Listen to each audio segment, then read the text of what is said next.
なかなか問題解決するいいアイデアが浮かんでこない。どうやって考えていけばいいのかな。どうも、マインドオーガナイザーのクーです。よろしくお願いします。さて、今回のテーマですね。具体と抽象を行き来する Why What 思考術についてですね。このチャンネルでは脳を鍛え、メンタルを安定させ、マインドを整えば最強になれるというコンセプトでやっております。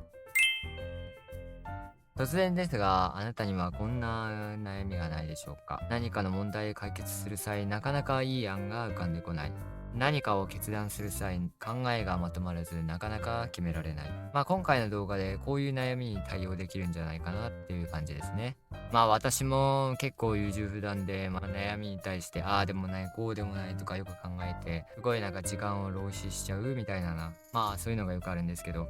この思考術、この思考の、今回紹介する思考のプロセスですね、を考えることによって、問題解決って、何かを改善したり、問題を解決する際って、なんか、そういう決まった型があるというか、道筋がちゃんとあるっていうのを分かってから、そうですね、あんまり問題解決に対して、アイデア出しに対して悩まなくなりましたね。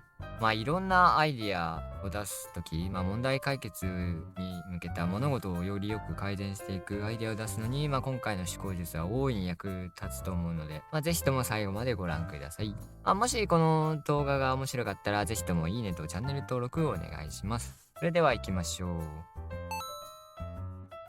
結論から言うと、この YWAT 思考術では何をするかと言ったら、具体と抽象を行き来するっていうことですね。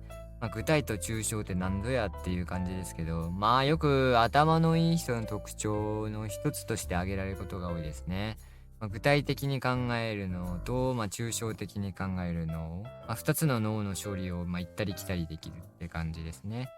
具体的なことを考えてる時と抽象的なことを考えてる時って、微妙に脳を使ってる場所が違うんですけど、そこの行き来がうまいのが問題解決には重要ですね。具体的とはそもそも何かと言われたら、概念ですね。形のはっきりしないもの。ビジョンとかなんというか、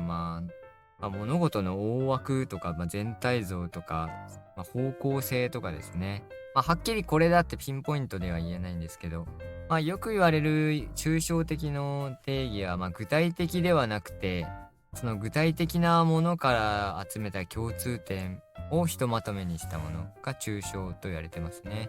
例えば猫、犬、ネズミとかをひっくるめて共通点が動物。なんでその動物が抽象的な表現になりますし、具体的ってのが特定できるものですね。何か一つのものとか特定できるんですね。より細かく。一般論ではなくて、ある特定のピンポイントにさせるもの。これだって言えるもの。形がはっきりしてるものですね。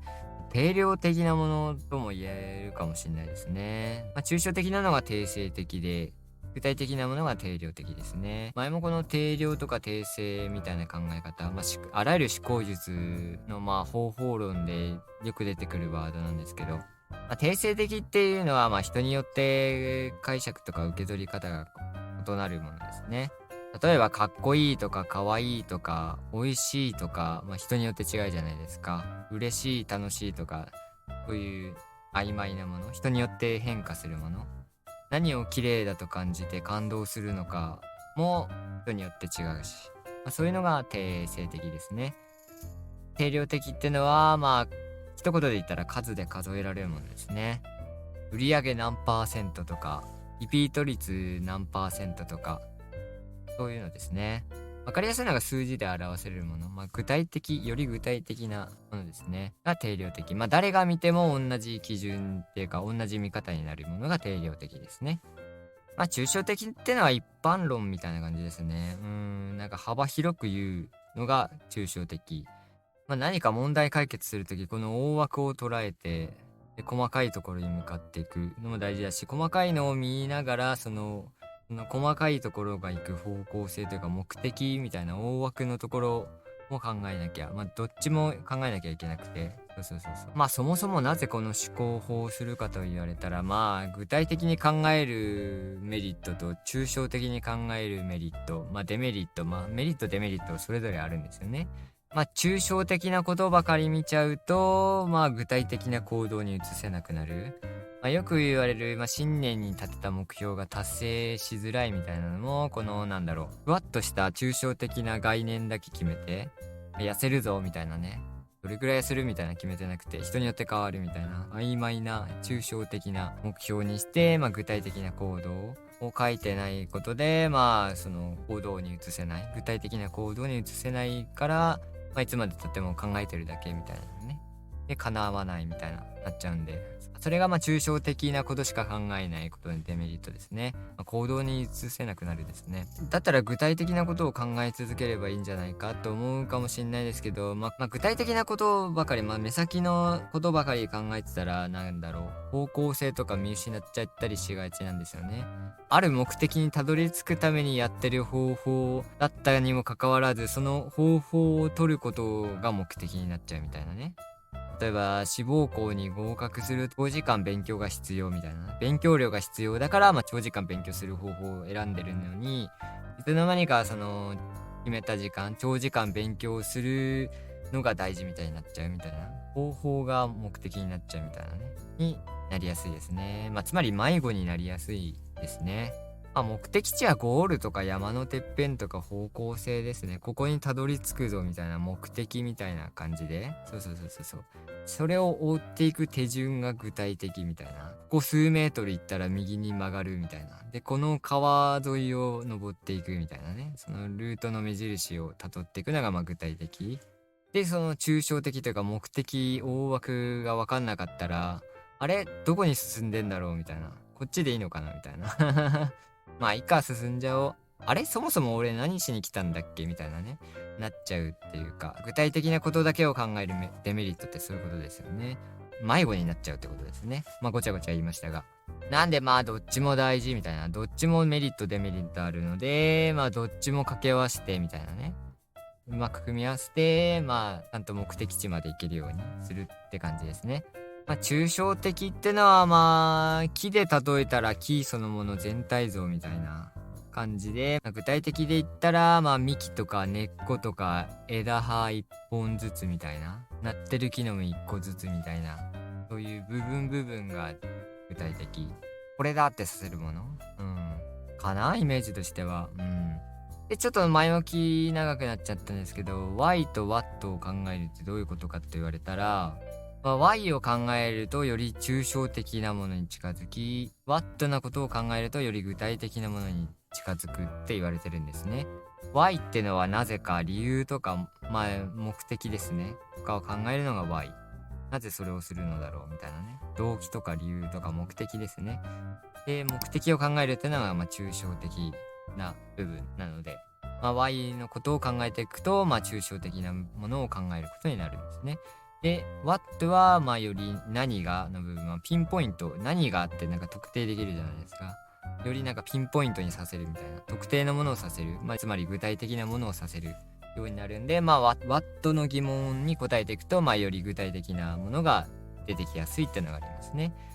なんで、この Why の疑問の後に What の疑問をぶつけることで、自然に抽象的と具体的を行き来できるっていう感じですね。もうたったこれだけ。で、具体的なやり方ですね。Y を考えると自然に抽象的なことを考え、What のことを考えると具体的なことを自然に考えられる。ってことで、ここまで言ったらもうお分かりと思いますが、この抽象と具体を行き来するには、この Y と What を交互に疑問をぶつけていけばいいっていう、たったこれだけですね。すごいシンプルでしょ。この What と Y を交互に行き来するっていうだけですね。もうたったこれだけでもう思考がどんどんこちらかずに迷子にならずに、ふわふわせずに具体的にでもあるし抽象的でもあるしっていう答えが出てきやすくなりますね。もうたったこれだけですね。 Y の後に What を考える。先に目的とか抽象とか大枠を捉えてから細かいところの方が解決策出てきやすいので、原因を特定してから解決策を出すみたいな具体的な案を出していくっていうのが自然かな。なんで Y を考えて出てきた答えに対して What の疑問でさらに深掘っていくっていうイメージですね。で、その出てきたものに対してさらに Y をぶつけていく、抽象に行く、抽象具体、抽象具体みたいなね。で、何か問題解決するときはこれを5往復、最低でも3往復ぐらいはしたいですね。アイデア出しに関してはこの脳が疲れるまで出し切るまで、これも前話したブレインダンプの一種と言えますね。もう脳の中にある情報を全て出し切るみたいなねまでやり続けてもいいですね、アイデア出しに関しては。なんで Y は原因とか目的を特定するような疑問を投げかけ、ただなぜって問いかけるだけじゃなくて、その原因はその目的はなぜみたいな感じで問いかけるのが大事で、What に関しては、行動とかその事実確認、どういう条件があるかみたいなね、これになるための条件みたいな具体的な条件みたいなステップとかを特定するような疑問質問を投げかけていくですね。で何回かやってって、最終的に出てきたWhat の質問した時に出てきた答えを一覧にして取っとくみたいな。でそれを一個ずつ試していくと問題解決に近づくんじゃないかっていう感じですね。例えば二度寝をしてしまうっていう問題とかを解決したい場合ですね。まず Y の質問ですね。なぜ二度寝をしてしまうのか、そもそもの原因ですね。睡眠時間が足りてないから、体がもっと寝てたいっていう感じで足りてないから寝ちゃうみたいなねがそもそもの原因であると。で睡眠時間が足りないっていう原因が特定されました。それに対して What をぶつけていくと、What は問題解決につながる行動とか事実確認ですねを特定する質問を投げかけるわけで、その睡眠時間を確保するには何をしたらいいかっていう質問がそういうのを投げかけていきます。で睡眠時間を確保するには何をしたらいいかって出てきた答えが寝る時間を決めて、寝る時間が来たらあらゆる全ての出来事を中断して寝るですねっていうルールを決めるとかですね。でここでポイントなんですけど、それに対してなぜを加えていくと、そのままなぜをぶつけちゃうと、なぜあらゆる行動をやめなきゃいけないのかってなると、睡眠時間を確保するためって同じ答えが出てきちゃうんで、ここでちょっと視点を切り替えて、その解決策が出てきたけど、その解決策ができてないからそもそもの原因に二度寝しちゃうって出てくるので、今できてない現状ですね。睡眠時間を確保する上であらゆることを中断するのがいい案だと分かった。これができるのであればいいんですけど、そうなかなか難しそうじゃないですか。でそのできてないっていう過程をして、じゃあなんで時間が来た時に中断できないのかっていうのをまた考えていく感じですね。なぜできないのか出たら一日が物足りないと感じるからっていうのが出てくると思うんですけど、物足りないからこそもっともっとってなるし、あとは眠気がないとかですね、コーヒーを飲みすぎたとかもあるかもしれないですし、いろいろ考えられますね。で一日が物足りないっていう話で進めていくなら、じゃあその一日が足りてると充実するためには何をしたらいいかみたいな感じでまたワットをぶつけてどんどん増やしていくって感じですね。で最終的にこのワットに出てきたやつがより具体的な行動アクションプランになるので、それをリスト化してやっていくって感じですね。でコツとかポイントですね。この思考術のポイントはそもそもが問題解決をするっていうのが大きな目的なので、この思考術の問題解決をするんだっていう意識でやることですね。問題解決するためにこの Y の質問 What の質問を投げかけるっていう意識をするだけで、自然とその問題解決に意識が向かう答えが出てきやすくなりますね。で2つ目ですね。その Y で出てきた答えに対して What をぶつけるのってなかなか大変そうなんですけど、だんだんやっていくうちに同じ答えとか、あとは全然アイデアが出てこないっていう場合もあるんですけど、そういう時は What ではなくて How の質問を投げかけるのが有効ですね。つまりどうやってっていう質問ですね。What とちょっと似てるかもしれないですけど、How の場合はよりなんていうか方法論に近い答えが出てきやすくなりますね。どうやってどのようにWhat より具体的なものが出てきやすいですね。比較的ね。さっきの疑問で言ったら一日が物足りないと感じることを解消するにはどうしたらいいかっていう質問ですねが出てくると思うんですけど、どうしたらいいか、どう解決したらいいかって出てきた時にやりたいことは休日に全部やるっていう、休日を楽しみにして平日は課題をこなすだけみたいなねにしたりとか、あとはまあストレス発散とかそういう遊び系じゃなくて、まあリラクゼーションとかで、まあその心を落ち着かせるってのも手ですね。物足りないっていうのがそわそわしてる状態ですから、それを落ち着けるみたいなね。それを夜やることによって、まあ寝つきも良くなりますし、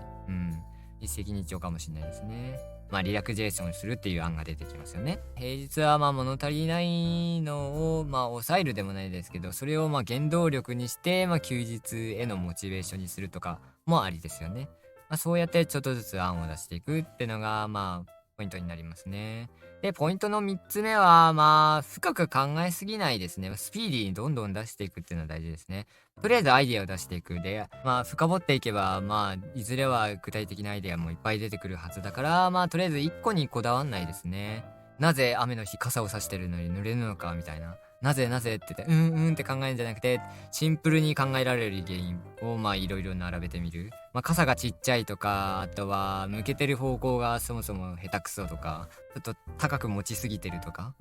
とかいろいろ考えられるじゃないですか。まあとりあえずポンポンポンポン出していくってのがまあコツですね。まあこれもまあブレインダンプの時でも言ったんですけど、タイマーをセットしてやるのいいかもしれないですね。この YWAT 思考術をやるとき、5分間だけみたいな、1分間だけとか、1分間以内に出さなきゃって言ったら、まあ勝手に脳がまあノルアドレナリンって言って、まあ時間的な危機とか、まあ焦りとか感じると、なんとかしなきゃっていう感じで、まあ脳を覚醒させて、まあ脳の回転を速くする、まあ脳内物質ですね。まあここでは、まあ脳神経伝達物質ですね。脳内物質って言うと SMA とかいうやついるからね。まあまあとりあえず正式には神経伝達物質ですね。まあ詳しくはまた後日に言うんで、まあここではざっくりとしか説明しないんですけど、ノルアドレナリンとは何かと言われたら、まあ危険が迫った時にまあぼーっとしてたらやられるじゃないですか。なんでまあ一気に脳と体を目覚めさせる必要があるわけで、その時の脳を目覚めさせる役割があるのがノルアドレナリンですね。なんで頭の回転が急速に速くなるみたいな、まあそういう経験ないですかね。なんかすごいピンチで、あ、やべえこれどうしようみたいな、なんか緊急事態になった時にすごいアイデアが、なんか頭がフル回転するような感覚。そういう時の急速回転する、覚醒する感じはノルアドレナリンが出てる時ですね。まあなんで、まあタイマーをセットする、まあ危機感みたいな。やっぱり時間内に答えなきゃみたいなね。そういうポンポン出しやすくなるので、まあタイマーをセットするのはまあコツっちゃコツかもしれないですね。まあぜひ試してみてください。まあやるべきエビデンスとかっていうわけでもないんですけど、この方法ってのはまあ実はまあある手法をパクってるんですけど、パクるって言い方良くないな。参考にして改善してみたいな感じなんですけど、そうそうそうそう。そんなん言い出したらこの世の学問すべてがあって、また脱線しちゃうな。そうそうそう。まあトヨタがよくやってる疑問法というか、まあ思考術ですね。まあ有名ですよね。まあ知ってる方もいるんじゃないですかね。何か問題解決するためのアイデアを出すときに、なぜって、なぜを最低でも5回繰り返すみたいなね。5 wise 4とか言われてますね。このなぜを繰り返していく、思考を深めていく、根本の原因を追求していくみたいな。それの発展系というか応用編ですね。Y だけで深掘っていくっていうのも、まあありかもしんないですけど、まあなんだろうな、目的を定めるというか、まあ核を見つけるみたいな考え方ですね。Y を深掘っていくっていうのは。とりあえずテーマとか、向かうべき方向をがっちり決めようみたいな考え方だと思うんですけど、まあ、目的地をぶれないように、まあ、登る山を間違えないようにって感じですね。Y を深めていくっていうのは。そう。まあ、で、その後に出てきた答え、Y を5回深掘ってって出てきた答えに対して、まあ、ちゃんと後で What とか How とかぶつけていくと思うんですけど、まあ、具体的な方法、まあ、登る山を間違えないために、Y をどんどん重ねて深掘っていくっていうのは大事かもしれないですね。まあこの YWAT 思考術っていうのはまあライト版みたいな感じですね。トヨタの 5WISE のよりポンポンアイデアを出しやすくなる、出していくために、まあはっきり言った方がいいですね。まあそのトヨタの 5WISE4 をまあ参考にした思考術ですね。今回の思考術は。で、ここで視聴者の疑問ですね。まあそんなポンポンすぐ出てこないから困るんだよっていう疑問が湧くと思うんですけど、まあ、つまり最初の Y の部分ですでにつまずいちゃうっていう人ですね。まあそうですね。俺も昔はよくこの最初の Y が出なくて、そうですね。何時間も何日も悩んでたみたいなのあったんで。まあそういう場合、なんか止まっちゃう場合はなんでかと言われたら、まあこれも思考術で深めていったんですけど、一発で完璧な答えを出そうとしちゃうから、まあそこでつまずいちゃうみたいなね。よく言われる完璧主義の弊害ですね。まあ作業スピードが遅くなる、歩みのスピードが遅くなるみたいなね。一発で完璧な答えなんて出ないんですよね。とりあえず、あれでもない、これでもないっていうのをよりなんか具体的にしていくための思考術なので、まあ、ポンポンポンポン出すのが大事ですね。なんでまあ、自分で考えても出てこないときは、まあネットで調べるってのでもありですね。まあとりあえず家庭でもいいから、まあ原因はこれだろうみたいな、を決めるってのは大事ですね。世の中の実験とかも全部そうですよね。過程を決めて、この法則は実はこうなんじゃないかっていう過程が出発点で、それを立証するために、その実験を重ねてって、あ、やっぱりこういう仕組みだったみたいなのを解明していくのが、まあ、エビデンスじゃないですか。なんで、まあ、最初の Y の時点であれこれ悩まないって大事ですね。とりあえず仮でもいいから出す。みたいなね。しかも1個じゃなくていいんですね。複数出してもいいですし、複数出してって、まあ、紙に書く、複数出すなら紙に書くのがいいですね。出してって、特になんか根本的な原因になりそうみたいなところを拾ってって、まあ、そこにワットをぶつけていくみたいな。なのでもありですね。とりあえず、まあ、一個も出ないとかはないはずなんで、そうそうそう。本当に完璧主義みたいなのに陥ってなければ。自分でも考えて分かんなかったら、まあ、ネットで調べる。まあ、これですね。まあ、この世のあらゆる疑問、悩みなんてって言ったらちょっとあれですけど、人間の抱える悩みなんてって言ったらまあなんか不適切発言になっちゃうかな。それで長年苦しんでるんですけど、その気持ちはどうするんですかみたいになっちゃうんで、なんというかまあそういう、それを言いたいんじゃなくて、なんか伝わるかな。まあ、あらゆる悩みってのはある程度答えが出てるんですよね。そうそうそう。答えというかまあ原因の特定みたいな。こういうのに起こるのはこういう原因があるだろうみたいな。こうなるのはこういう目的があるからだみたいな、なんか仕組みとか概念みたいな、なんだ、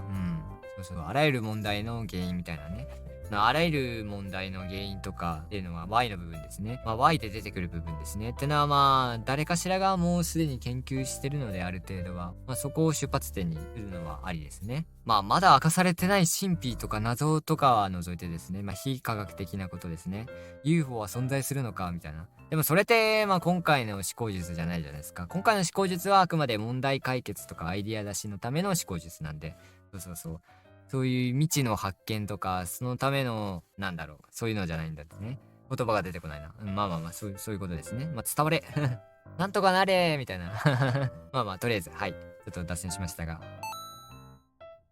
はい。本日のまとめですね。まあ、抽象と具体を行き来する YWAT 思考術ですね。まあ何か問題解決するための、まあ、アイデア出しとか、まあ、根本的な原因の特定とかで使える思考術ですね。まあ、ただただ出てきた問題点に対して Why、なぜと何が What をぶつけていく。交互に繰り返していくってだけですね。で、行き詰まったら How、どのようにみたいな。What の代わりに Howをぶつけるのもありですね。っていう手法でした。で、抽象的ってのは、まあ、より大枠の、まあなんだろう、いろんな複数あるものの共通点ですね。まあ一般論的なもの、概念的なもの、一個に特定できないものが抽象的ってことですね。で、抽象的ってのは、まあ目的とか根本原因を探るために、まあ必要な思考なので、まあ抽象的に考えるっていうのも大事で、でも抽象的なことを考えてるだけでは、まあ具体的な行動とかには移せないんで、まあそのために具体的なことを考える。で、具体的ってのは、まああるものに特定できることですね。ある一個のもの、ある特定の状況を指させるというか、そういうのが具体的ですね。で、具体的なことを考えれば、まあ、アクションプランとか行動とか決める際はいいんですけど、まあ、道に迷いやすい。あれ何のためにやってんだっけこれみたいな。になっちゃうので、まあ、抽象的、目的とか概念、大枠を考える。ゴール地点とか方向性を決めるのは抽象的な考えなんですけど、まあ、地図みたいな感じか、抽象的な考え。そっか、そういう例えもいいかもしれないですね。抽象的に考えるのが地図で、具体的に考えるのが、まあ、装備品みたいな、靴とか、あとは車とか自転車とか、そういうのですね。その目的地にたどるための手段みたいな感じですね。が、まあ、具体的な思考ですね。はい。まあ、どちらも大事だよってことですね。はい。まあ、コツは、まあ、最初の Y でつまずかない。ポンポン出す。で、最終的には What で出てきた、まあ、具体的な解決策とか行動を、まあ、一覧にして、まあ、一個ずつ試していくですね。まあ、さて、いかがだったでしょうか。このように、このチャンネルでは、まあ、頭の使い方とかですね、まあ、より強く生きていく、前を向いて生きていく、まあ、成長し続ける、まあ、強くなる、まあ、武士みたいな人生というか、あらゆる自己成長を求める人の、ための、ノウハウですね、を発信しているチャンネルでございます。今回の内容がもしよかったら、チャンネル登録、高評価、シェア、コメントなどをお願いします。めちゃくちゃ励みになります。自分、ブログ、YouTube の他にブログもやってて、こういう心理学、脳科学、思考術系のですね、ブログもやってて、そういうのも、説明欄に URL 貼っとくので、見てもらえると嬉しいです。あとは電子書籍、道しるべですね。生き方、使命感、情熱の感覚の見つけ方とか、あとは自分の価値観を見つける、価値観リストみたいなのもあるので、はい。もしよかったら試してみてください。はい、ということで、ご視聴ありがとうございました。おすすめの動画は、ブレインランプですね。これも思考整理にもってこいの、脳トレにもなるしね、頭を鍛える前頭葉を使う、あとはメンタルヘルスにもなるのか、いろんな効果、嬉しい脳に与える効果があるので、こちらの動画もぜひ見てみてください。これも説明欄、コメント欄ですね、に貼っとくので、はい、よろしくお願いします。はい、ということでご視聴ありがとうございました。また次の動画でお会いしましょう。クーでした。またね。